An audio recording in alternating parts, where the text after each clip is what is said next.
Panorama group, जो सोचता है वो करता है। आपके अपने सपनों का आशियाना।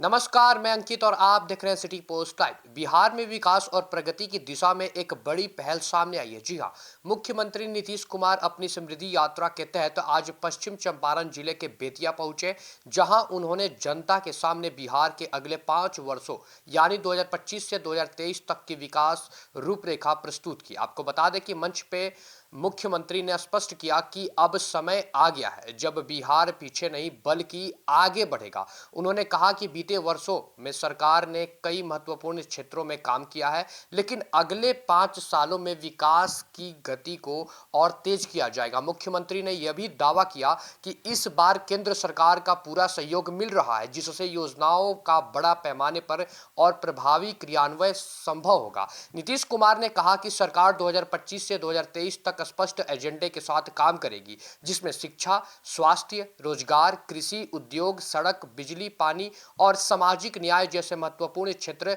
शामिल होंगे। जी हाँ, उनका कहना था कि सरकार का ध्यान सिर्फ योजनाओं की घोषणा पर नहीं बल्कि उनके असरदार क्रियान्वयन पर रहेगा, ताकि आम जनता को इसका प्रत्यक्ष लाभ मिल सके। जी हाँ, मुख्यमंत्री ने राजनीतिक स्थिरता और एकजुटता पर भी जोर दिया। उन्होंने कहा कि अब सभी लोग साथ हैं और मिलकर हम लोग काम करेंगे। जनता से अपील करते हुए उन्होंने ये भी कहा कि वो ऐसे लोगों की बातों में ना आए जो केवल भ्रम फैलाने का काम करते हैं। उनका कहना था कि जो इधर उधर की बातें करता है उसकी बात पर ध्यान मत दीजिए, क्योंकि वे लोग कोई काम नहीं करते हैं। नीतीश कुमार ने महिलाओं, युवाओं, किसानों और वंचित वर्गों के लिए विशेष योजनाओं पर भी प्रकाश डाला है। आपको बता दें कि उन्होंने कहा कि रोजगार सृजन को प्राथमिकता दी जाएगी, ताकि युवाओं को अपने ही राज्य में काम के अवसर मिल सके और पलायन पर रोक भी लगे। जी हाँ, सभा के दौरान मुख्यमंत्री ने मंच पर मौजूद यात्रियों, जनप्रतिनिधियों और अधिकारियों को जनता से सीधे संवाद करने के